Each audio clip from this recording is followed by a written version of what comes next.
صدر ٹرمپ کا ایران کو انتباہ اور نئی پالیسی، نو مور مسٹر نائس گائے۔ صدر ٹرمپ کی بندوق اٹھا کر وارننگ، کہا کہ ایران کسی صورت جوہری ہتھیار حاصل نہیں کر سکتا۔ روسی صدر پیوٹن بھی ہمارے ہم خیال ہیں۔ ایران کے 82% میزائل تباہ ہو چکے ہیں۔ معیشت اور کرنسی کی اب کوئی قدر و قیمت نہیں رہی۔ جوہری معاہدے تک ایران کی بحری ناکہ بندی جاری رہے گی۔ محاصرہ بمباری سے زیادہ مؤثر ہے۔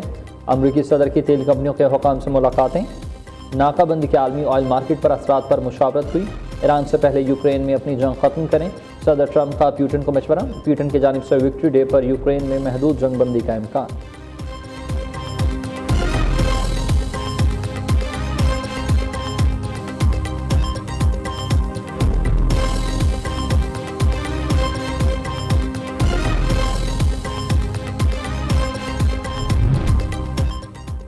امریکی صدر ڈونلڈ ٹرمپ متعدد بار کہہ چکے ہیں کہ ایران کبھی بھی جوہری ہتھیار حاصل نہیں کر سکتا۔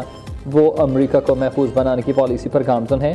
ٹرمپ واحد امریکی صدر ہے جنہوں نے امریکی مفادات کے تحفظ کے لیے اقدامات کیے ہیں۔ ہمیں بڑے چیلنجز اور دشمن کا سامنا ہے۔ ٹرمپ انتظامیہ نے دفاعی بجٹ $1.5 کھرب تک بڑھانے کی تجویز دے دی ہے۔ امریکی وزیر جنگ پیٹ ہیگسٹ کی آرمڈ سروسز کو کمیٹی بریفنگ۔ پیٹ ہیگسٹ نے ڈیموکریٹس اور مخالف ریپبلکنز کو دشمن قرار دے دیا۔ امریکی افواج کے سربراہ جنرل جین کے نے کہا کہ امریکی افواج نے ہر لمحے دشمن پر برتری حاصل کی۔ جنگ کے دوران اہداف کامیابی سے حاصل کیے۔ اپنی افواج کو جدید بنانے کی ضرورت ہے۔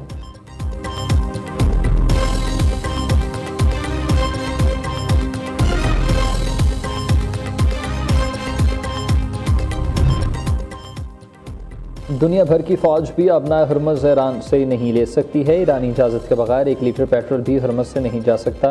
ایران اب بھی حالت جنگ میں ہے، دشمن کو شکست دینے کے لیے تیار ہے۔ ترجمان ایرانی فوج کا کہنا یہ ہے کہ امریکہ اسرائیل پر ذرا برابر بھی اعتماد نہیں کرتا۔ نئی جنگی ساز و سامان کی تیاری کا عمل پوری شدت سے جاری ہے۔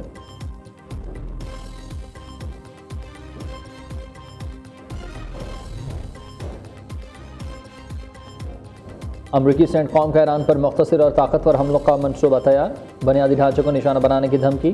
امریکی نیوز ویب سائٹ کے مطابق ان ممکنہ حملوں کا بنیادی مقصد ایران کے اہم بنیادی ڈھانچے کو نشانہ بنانا ہے، جس کے ذریعے تہران پر دباؤ بڑھایا جائے گا تاکہ وہ دوبارہ مذاکرات کی میز پر آ سکے اور جوہری اور علاقائی معاملات میں زیادہ لچک کا مظاہرہ کر سکے۔ رپورٹ میں مزید یہ کہا گیا ہے کہ ان فوجی کارروائیوں کا ڈیزائن اس طرح تیار رکھا گیا ہے کہ ایران کی عسکری اور معاشی بنیادوں کو کمزور کر کے اسے ایک ایسے نئے معاہدے پر مجبور کیا جائے جو واشنگٹن کے مفادات کے عین مطابق ہو۔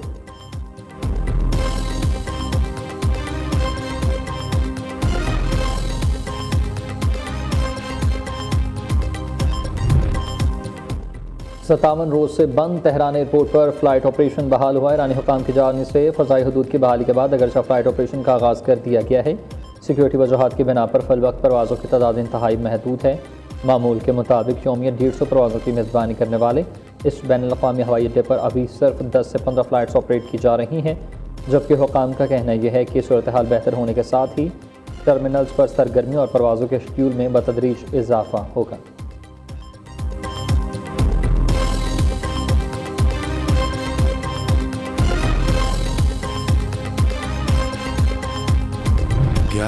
اپریل کی رات ایران اور امریکہ کے درمیان جو پاکستان نے اللہ تعالیٰ کے فضل و کرم سے جو بات چیت کا جو سلسلہ یہاں پر ہوا وہ 21 گھنٹے چلا۔ It was a marathon session.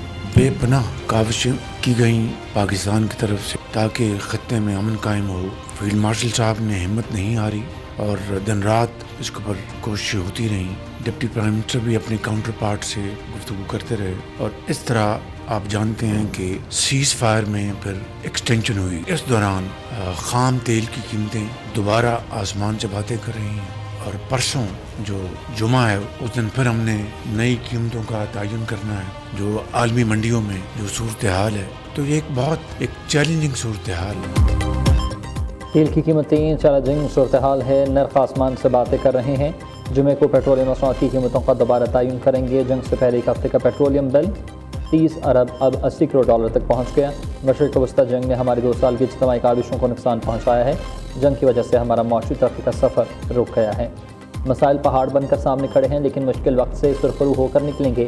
وزیر اعظم شہباز شریف کا وفاقی کابینہ کے اجلاس سے خطاب۔ کہا پاکستان کی کوششوں سے ایران امریکہ جنگ بندی برقرار ہے، خطے میں قیام امن کے لیے بھرپور کوششیں جاری ہیں۔ 11 اپریل کو ایران اور امریکہ کے درمیان بات چیت کا سلسلہ 21 گھنٹے تک چلا۔ فیلڈ مارشل سعداد سے منیر نائب وزیر اعظم اسحاق ڈار نے امن کے لیے انتھک محنت کی۔ ایرانی وزیر خارجہ نے بتایا وہ قیادت سے رابطہ کر کے آگاہ کریں گے۔ پاکستان نے UAE کے لیے قرضوں کو واپس کر دیا۔ معیشت کی بہتری کے لیے اب دن رات کوششیں جاری ہیں۔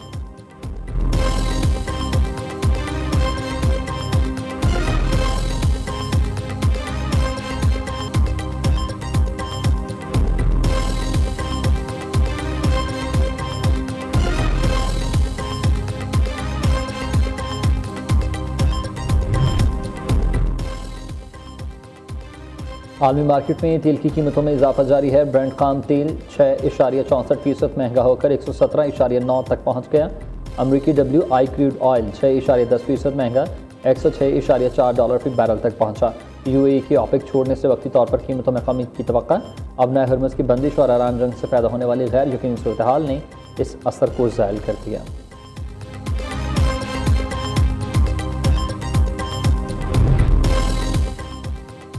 نائب وزیر اعظم اسحاق ڈار سے سعودی عرب کے سفیر نواف بن سعید المالکی کی ملاقات۔ خطے کی موجودہ صورتحال اور دو طرفہ تعلقات پر تبادلہ خیال۔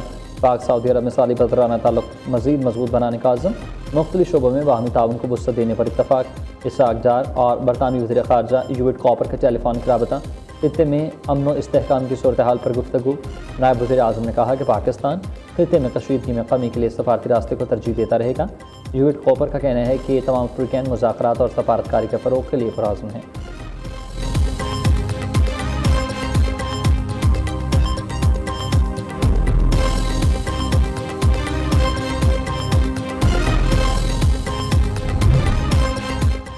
افغان طالبان رجیم کے ایک بار پھر جنوبی وزیرستان میں سول آبادی پر بزدلانہ حملہ۔ پاک فوج کی بھرپور اور مؤثر جوابی کارروائی۔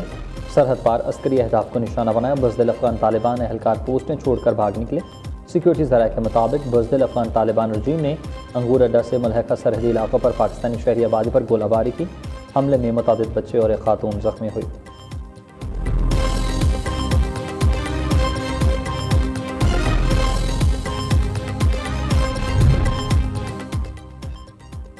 وزیر اعلیٰ پنجاب مریم نواز سے آسکر یافتہ پاکستانی نژاد فلم ساز اور صحافی شرمین عبید چنائے کی ملاقات ہوئی۔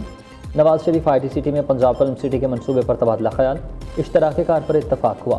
مریم نواز نے شرمین عبید چنائے کے پیشہ ورانہ کامیابیوں اور مہارت کو سراہا۔ وہیں دوسری جانب پنجاب اسمبلی میں فلم سٹی اتھارٹی بل 2026 کثرت رائے سے منظور۔ سینئر صوبائی وزیر مریم اورنگزیب نے بل ایوان میں پیش کیا۔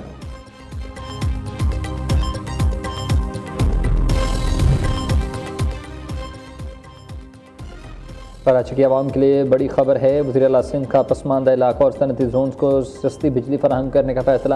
حد فیس سبسڈی پروگرام کے لیے کمیٹی قائم کر دی۔ محکمہ توانائی اور الیکٹرک کو ٹارگیٹڈ سبسڈی پروگرام پر مشترکہ اسٹڈی کی ہدایت۔ مراد علی شاہ کا پسماندہ علاقوں میں طویل لوڈ شیڈنگ پر تشویش کا اظہار۔ غریب علاقوں میں لوڈ شیڈنگ ختم کرنے کے لیے فوری اور پائیدار حل نکالنے کا حکم دیا گیا۔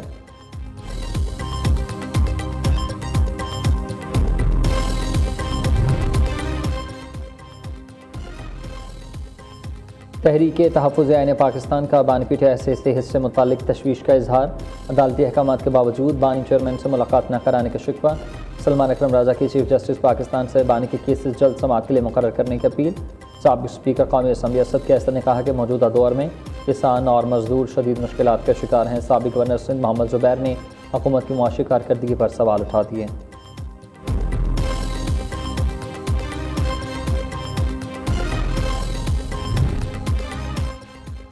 بانی پی ٹی آئی اور دیگر کے خلاف فارن فنڈنگ کیس میں چالان جمع کرا دیا گیا۔ بانی پی ٹی آئی مرکزی ملزم قرار پائے۔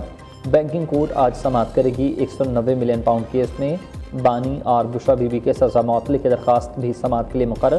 چیف جسٹس اسلام آباد ہائی کورٹ سرفراز ڈوگر اور جسٹس محمد آصف سماعت کریں گے۔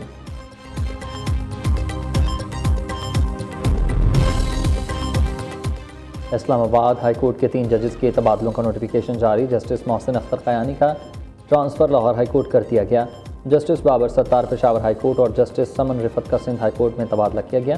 وزیر اعظم کے مشورے پر قائم مقام صدر نے اسمبلی کی منظوری دی۔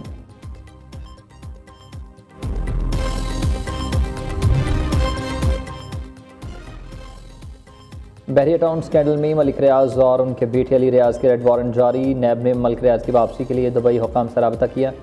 Chairman lieutenant general retired Nazir Ahmed نے کہا کہ ملک ریاض کے خلاف 900 ارب سے زائد کی کیسز کی تحقیقات مکمل ہو چکی ہیں۔